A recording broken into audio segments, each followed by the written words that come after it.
Welcome back to Stormi Tells Ghost Stories on my Girls Rock Productions channel. This week we will continue with more haunted locations around the beautiful St. Augustine, Florida. Today we are going to be talking about an old hospital that was built over a Native American mass grave, and then visit a tycoon's favorite playground that is now one of the most haunted colleges in the United States. We will start with the Spanish Military Hospital. The Spanish Military Hospital was in service during the second Spanish period of St. Augustine. It is located at 3 Aviles Street, right in the middle of the busiest section of town, and is now a museum dedicated to educating on the medical practices during the late 18th century. There's a showcase of surgical demonstrations, apothecary care, and even a medicinal herb garden. Most hospitals are believed to experience an incredible amount of paranormal activity due to the high number of people that take their final breaths in the buildings, and is no different with the Spanish Military Hospital, which is a must-see for all intrepid visitors with a strong stomach and curiosity for the madness that was passed off as healthcare that was the late 18th century, early 19th century medicine. It is also a treasure trove for anyone interested in the supernatural. When the British finally got their hands on St. Augustine after the 7 Years' War, one of the first things they did was import dozens of craftsmen from the British Isles. Among these lot of poor souls dropped into the balmy heat of Florida was a Scottish carpenter known as William Watson. Watson purchased and remodeled the house that would later become the hospital's main building. When the Spanish returned in 1784, the building was seized along with 2 other constructions in the vicinity. The Spaniards joined all 3 buildings and created a rather impressive facility for treating their soldiers and military personnel. The hospital was strictly for the use of the military, cavalrymen, soldiers, and officers. These were the only people working and being treated in the building. Now, the colonials were able to actually do something their old world counterparts could never do. Actually take a bat to the death rates. They were able to use preventative care and early forms of vaccinations, things that were thought of as heretical in the motherland, causing the survival rate to skyrocket. From under the nose of the church, they were able to actually start practicing medicine using science, not just God. In 1818, just before St. Augustine in Florida would be handed over to the United States, the west wing of the hospital burned down. This fire caused the city to realize that the building wasn't going to cut it out as a hospital, so it would close down 3 years later. Another fire would burn down the east wing in 1895, so all that stands today of the original building is that original house, the one that Watson built during the British period. The Watson House was restored in the early 1970s by the St. Augustine Historical Restoration and Preservation Commission. Now, after the fire in 1818, the Spanish started transferring their soldiers and bureaucratic machinery to a newer building and slowly began to deconstruct the hospital and repurpose it for other uses. During this time, one of the water lines that fed the nearby buildings burst and the street began to flood. The crew quickly began to tear up the foundation of the Watson building to try and reach the pipe. The soil began to turn to mud and the ground began to bubble. From the froth, thousands of human bones began to spill out. Turns out, underneath the hospital was a mass burial plot. Originally, it was believed to be the ancient burial ground that belonged to the indigenous people of the area, the Timucuans.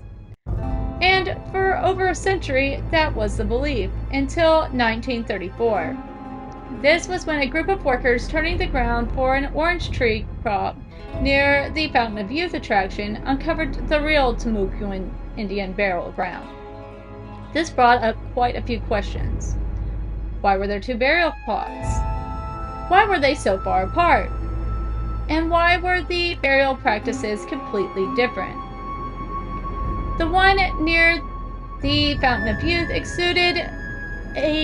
exuded deference and respect, while the one below the hospital was a giant hole with bodies dumped in it like a mass grave. Due to the signs of violence found on the remains of the mass grave, archaeologists now believe that those thousands of dead might have actually been the real indigenous people of St. Augustine, and the Timucuans were actually a conquering race that took the land by force and committed genocide. So now we have a hospital that not only had the death and misery from its former patients, but was also built over a mass grave of people who were violently murdered and irreverently disposed of and forgotten. Is it any wonder that this place is writhing with paranormal activity? Even before the place became a hot tourist attraction, way back when it was a military hospital, the building had already amassed a sinister reputation. Patients and employees of the hospital had been complaining that something evil and frightening seemed to roam the wards. The presence of a dark, malicious force hanged in the air like a dense fog. Notes and letters from the period would talk about how patients and specialists would refuse to treat the sick and dying if they were inside certain rooms of the Spanish hospital, particularly in the Watson home. One doctor even had to be forced at gunpoint to treat an officer. Today, many of the tourists visiting the Spanish military hospital report feeling an evil presence. People have even run out of the building because they felt a pressing against their chest. Some even go home to find scratch marks on their backs. The most active room in the building is the mourning ward. The alcove was used for the patients that were about to die. In that room, the priest would come and give the dying their last rites. Moaning and cries, distant conversations, and even phantom imprints on one of the beds are some of the reports coming out of the ward. There has even been reports of a figure in a white hospital gown moaning as blood drips from the stump of his missing arm. These are just some of the spirits of the many that died in the hospital and natives that were massacred centuries before. Now, we are going to move on to our next story, the Flagler College. The Flagler College opened in 1968 and was named for the self-made millionaire and railway magnate who was known to have founded the South Florida we know today, Henry Flagler. During the late 19th and early 20th century, Florida was very much like the Wild West, a rugged and untamed frontier marked by its indigenous population, outlaws, looming threats of predatory wildlife, and devastating hurricanes. By the late 19th century, many Americans began to question the Florida Purchase Treaty and were hoping to perhaps reverse the deal. The only force capable of transforming this untamed wilderness was money, along with a lot of ambition and determination. Enter Henry Flagler. In the winter of 1882 to 1883, Flagler was looking to escape the harsh northeastern climate in the hopes to help his first wife, Mary, who had been stricken with tuberculosis. When he visited St. Augustine, he immediately fell in love with the charming old town and its beautiful beaches, and knew that he could turn this into a tourist attraction for the wealthy industrial tycoons up north. He quickly started buying up the land for cheap and built the beautiful Ponce de Leon Hotel in 1888. This grand hotel was one of the first buildings to have electricity, since Flagler was also very good friends with Thomas Edison. The exquisite hotel was a mammoth 4-story Spanish Renaissance revival structure with its medieval towers, terracotta roof, and 10,000 square foot interior courtyard with vine-covered verandas sprawled over almost 5 acres. There was an evident maritime theme, with water spouting out of dolphins' mouths, mermaids supporting shields with Ponce de Leon, and the exterior carved seashells and various creatures of the deep. And the interior was even more magnificent. An imposing archway led to the great rotunda, which was inlaid with brightly hued mosaic tiles. Many celebrities would visit the Ponce de Leon over the years, including President Grover Cleveland, Mark Twain, President Theodore Roosevelt, and Babe Ruth. But by the early 20th century, the hotel began to see a decline in visitors as Flagler expanded his railway and opened new luxury hotels in West Palm Beach and Miami. During World War II, it became a Coast Guard training center, marking St. Augustine as the birthplace for the Coast Guard Reserve. In 1967, the hotel was permanently closed, only to be reborn as the centerpiece of Flagler College the following year.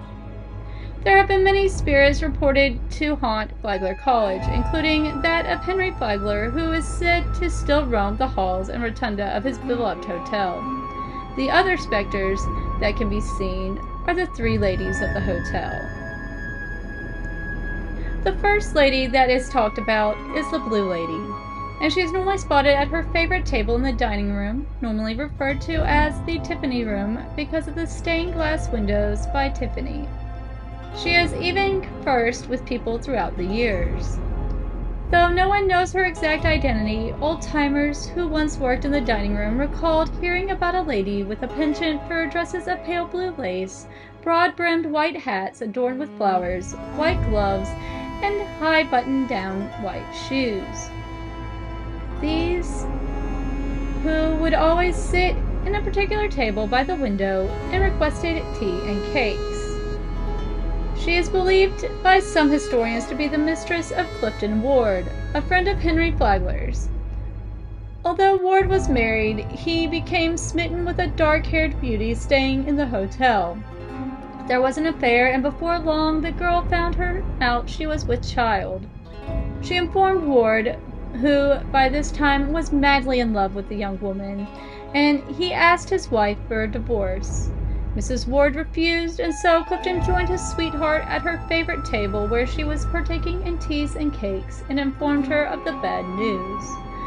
With tears filling her bright blue eyes, the lady bolted up from the room, up the stairs. When she reached the top, the heel of her shoe caught the carpet, and she tumbled backwards to her death. While this is a romantic tale of her death, there is evidence that she actually could have taken her own life. In one of Henry Flagler's journals from the 1890s, he wrote, "We have received tragic news today about Cliff's lady. I know how heartbroken he is because he had strong feelings for her. He had even given up his present family to be with her. It's a real shame that she couldn't have waited a few days longer. Her beautiful face and blue silk lace have become a part of this hotel." While we may never know the truth of her demise, soon after her untimely death, guests and employees alike spoke of encounters with a filmy blue wraith in the dining room. For years thereafter, her chosen table below the magnificent window contained a card that read, "Reserved for the Blue Lady and her guest." There are all still sporadic sightings of the Blue Lady in the Flagler College, and some people have even reported hearing sobs. It is presumed that she is weeping for her lost lover and unborn child. She is mostly encountered in her favorite spot in the dining room, which can be seen in the picture, or on the stairs. The next story is that of the Black Lady, who is believed to be a mistress of a prominent tycoon, and some even believe it to be Flagler himself's mistress. The Black Lady stalks the west wing of Flagler College. Her lover is said to be a very brazen fellow who brought both his wife and paramour to the Ponce de Leon.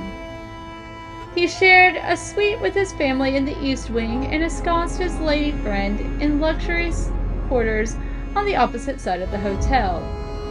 She was registered as a married woman and wore a wedding band to avoid any unpleasantness should she and her lover's wife meet.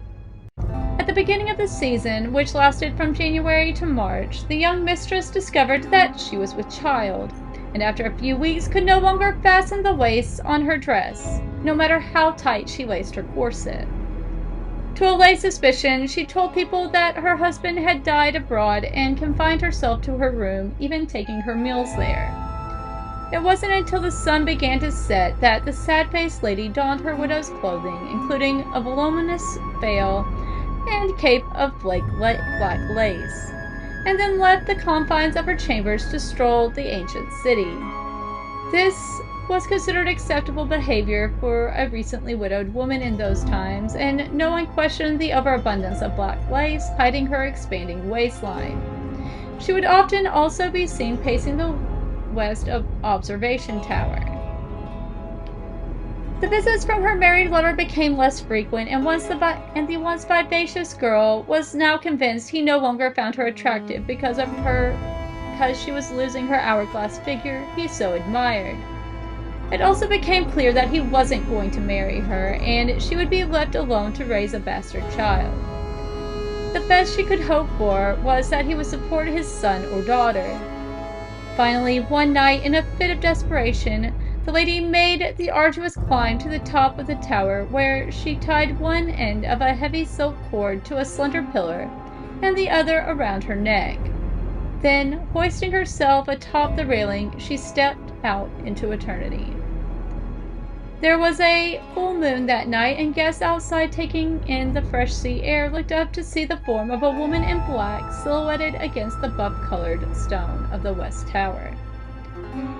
The lady in black is seldom seen today, but in the past there were sporadic accounts of a woman in black stalking the corridors in the west wing of the hotel. Others spotted her wandering the grounds on mild winter evenings. Those who encountered her described her as a figure dressed entirely in black, with only a hint of chalk-white face discernible through the voluminous veil. And prior to 1967, when the Ponce de Leon closed, on nights when the moon was full, there were sightings of what appeared to be a shadowy figure gliding to and fro on the balcony of the West Tower. Our final lady is the White Lady, whose identity is actually well known. The White Lady is none other than Flagler's second wife, Alice, who was allegedly driven mad by a Ouija board. Flagler's first wife, Mary, died soon after they moved down to St. Augustine in 1881. During her illness, Alice Shrouds, a comely woman in her mid-30s, was one of Mrs. Flagler's nurses, and 2 years later she married her former patient's husband. Alice was not rich in her own right, and following the marriage, her favorite pastime seemed to be spending her indulgent mate's money. She really enjoyed throwing lavish parties at the Ponce de Leon Hotel. Society editors dubbed one of those parties the Pearl Dance because of the size and number of pearls worn by Alice. And on another occasion, she was described as wearing a beautiful gown of white tulle, the front bodice being embroidered with mother of pearl and gold, and the skirt bordered with pearl fringe half a yard deep. The couple had no children, and Alice was described as a high-strung and temperamental redhead, but from all accounts, the marriage was a happy one until 1893, when a friend introduced Alice to a Ouija board.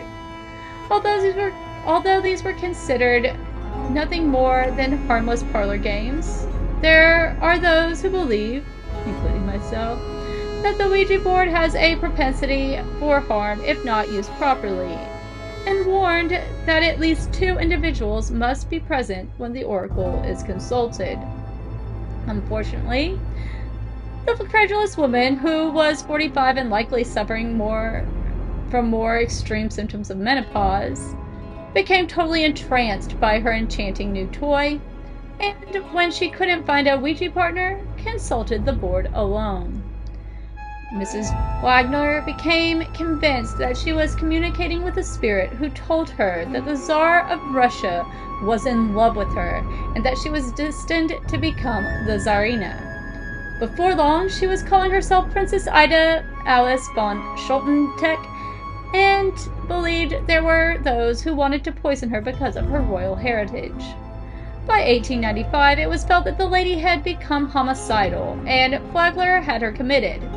However, by May of the following year, doctors deemed her cured, and her husband welcomed her back into their New York home on June 5, 1896, their 13th wedding anniversary.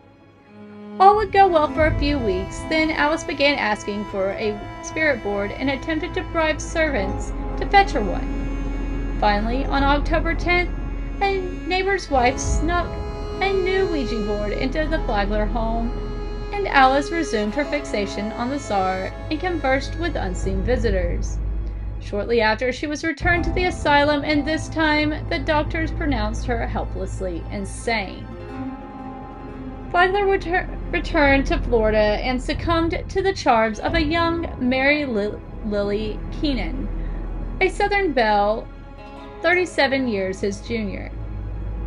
After failing to obtain a divorce from his mentally disturbed wife in New York, the railroad baron persuaded the Florida legislature to change the law to allow someone to divorce a spouse when they have been declared permanently unbalanced. He and Mary Lily were married in 1901 and lived in Whitehall, their Palm Beach mansion, until Flagler's death in 1913. According to his wishes, he was buried in St. Augustine, a short distance from the Ponce de Leon.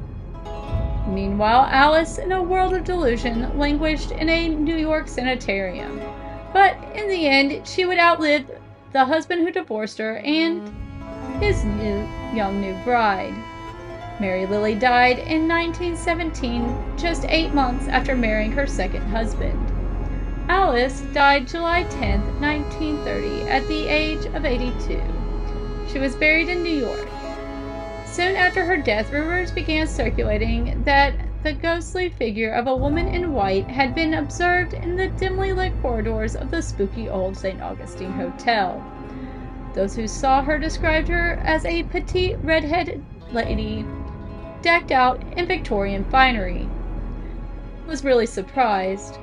Even though Alice had not visited Florida in 35 years, it was understandable that her spirit would choose to haunt the place where she had known her greatest happiness, the Ponce de Leon. Most of the people who report seeing her are women who are messing with or who own Ouija boards. She seems to still have a fascination with the spirit board even in death. This concludes our 4th edition of the Ghost Stories out of St. Augustine. If you've been enjoying these videos, please do remember to like and subscribe. Also, this will be the last week I will be holding the poll for the city I will be visiting with you next month. Be sure to comment which of the following cities you would like to see next. A. Key West, Florida. B. Savannah, Georgia.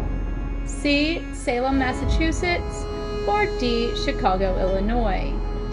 Be sure to also check out some of my other playlists on my Girls Rock Productions channel, where you can learn some songs on the guitar and see more of my art. Also, if you are ever in Wilmington, North Carolina, you can book a walking ghost tour or haunted pub crawl with U.S. Ghost Adventures, and you might get to take a tour around this historical city with me or one of our other wonderful guides.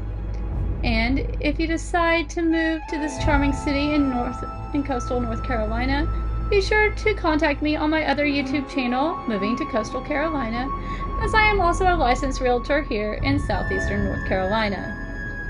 Tune in next Tuesday at 6 p.m. for the final installment of Stormi Tells Ghost Stories, St. Augustine.